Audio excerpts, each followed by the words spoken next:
판사가 거기에 대해서 다시 그러면 일반 법원으로 보내라고 할 수 없느냐? 그런 말도 안 되는 얘기는 하면 안 돼요. 그때 당시에는 2000년도 초반이잖아요.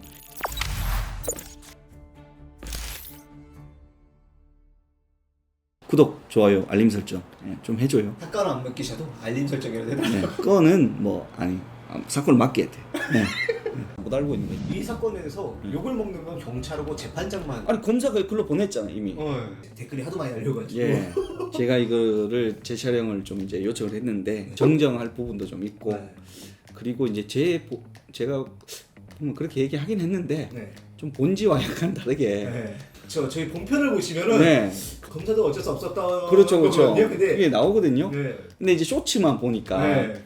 본편은 1000회도 안 나와요, 맞죠? 근데 쇼츠가 뭐 20만 회 거의 가까이 나와가지고 또 예리하신 분들 중에 또 지적을 하시는 분들이 있어가지고 고민을 했었거든요. 그냥 했는데 딱 그 부분을 짚으신 분들이 있어가지고 과연 자 첫 번째 그러면 이 사건과 관련해서 검사가 우리 이제 이거를 가정보호 사건으로 송치를 했다 그랬잖아요. 판사가 거기에 대해서 다시 그러면 일반 법원으로 보내라고 할 수 없느냐? 할 수 있어요.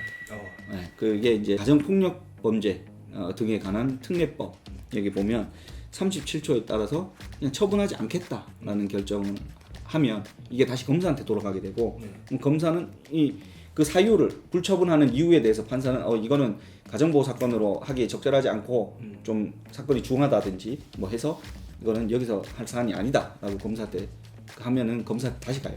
그럼 검사는 이제 판사 가정보호 사건이 아니라고 했으니까 다시 일반 형사법원으로 이제 보내야 되는 거죠. 네. 근데 이제 할 수는 있어요. 근데 이렇게 일어나는 경우가 정말 극히 드물어요. 물론 이 사건은 조금 그 당시에 무슨 사정이 있어서 이렇게 가정보호 사건으로 했는지 모르겠는데 근데 10명은 이게 사건을 보면 기사에 보면 또 이 진짜 죄질이 안 좋은 10명은 정식 기소를 했고 그 다음에 20명을 가정보호 사건으로 그 다음에 나머지 한 또 10명 정도는 공소권 없음으로 됐는데 그거는 뭐냐면 이때 당시에는 2000년도 초반이잖아요. 친고죄. 친고죄는 뭐냐면 고소와 친하다라는 뜻인데 그러면 친한 고소가 없어지면 죄가 안 되게 돼버리는 거죠. 그게 뭐다? 고소한 사람이 합의 봐버립니다. 그러니까 합의는 뭐예요? 이 사람 처벌 안 하게 해주세요라고 고소장을 빼버리는 거죠. 친고죄의 경우에 고소장을 빼버리면 고소장을 빼는 이유는 합의죠. 그때 약간 아버지 알코올 중독 있고 해가지고 막 합의 막 돈 받고 합의 봐주고 이렇게 하는 놈들 합의 받던 놈들 10명은 날라간 거예요. 네. 그리고 합의를 못 본 놈들 30명이 있는 거예요. 이 30명 중에 10명은 정식 기소를 했고 20명은 가정법원으로 보냈던 거예요. 이제 소년부로 갔던 아이들 같은 경우에는 이제 검사가 봤을 때도 얘가 핵심 인물이 사건의 주동자가 아니었을 수 있는 거죠. 옆에서 망을 봤다든지 아니면은 주변 인물 정도의 수준. 그러니까 적극적으로 하지 않았던 애들. 근데 적극적으로 한 애들은 보니까 합의 다 봐버린 거야.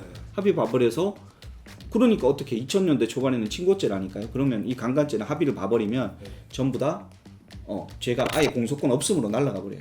그렇게 날아가 버리니까 이 조금 죄가 약한 놈들 위주로 보니까 그래도 10명은 얘들은 죄질이 나빠.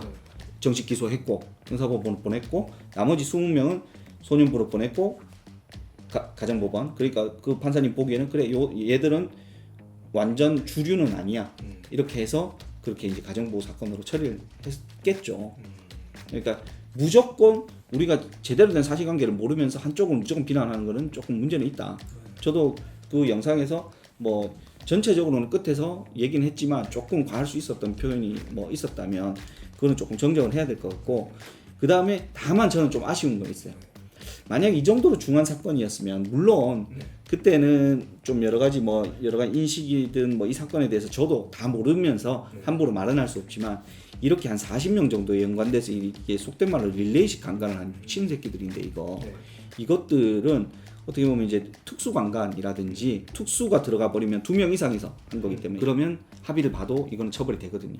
그 다음에 이 아이가 1년 동안 이런 일을 당했다면 정신적으로 분명히 문제가 있을 수 있고 문제가 생긴 부분을 상해로 구성을 했다면 강간상해로 구성을 할 수 있기 때문에 상해를 입으면 또 합의를 봐도 처벌을 받아야 되거든요. 근데 이거 특수강간이 2명 이상이잖아요. 2명 이상이었거든요.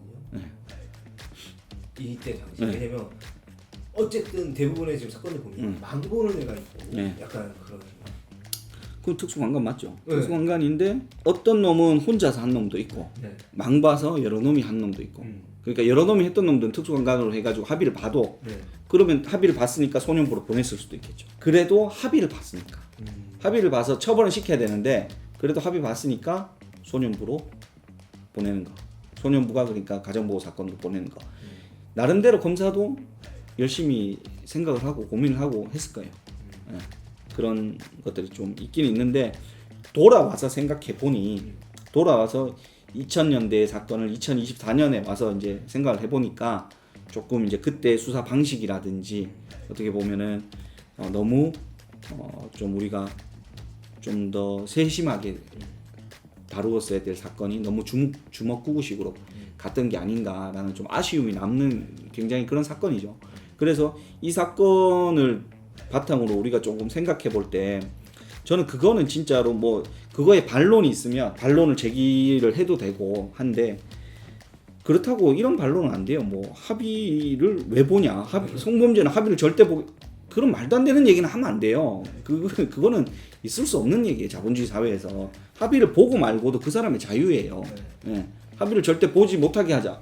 그럼 뭔 말이에요? 그럼 합의를 봐도 합의를 인정을 안 해주자. 그러면 누가 합의 보려고 해요? 그렇죠. 합의를 볼 이유는 하나도 없잖아요. 나는 어차피 실형 살아야 되는데 그럼 얘는 뭘로 피해 보상 받아요? 얘가 징역 사는 거? 그러면 얘가 뭐 사형 당하는 거? 그럼 얘 피해 회복이 돼요? 이 피해를 당한 사람이 오히려 자본주의 사회에서 금전으로 위자를 해주는 것만큼 확실한 피해 회복이 또 어디 있어요?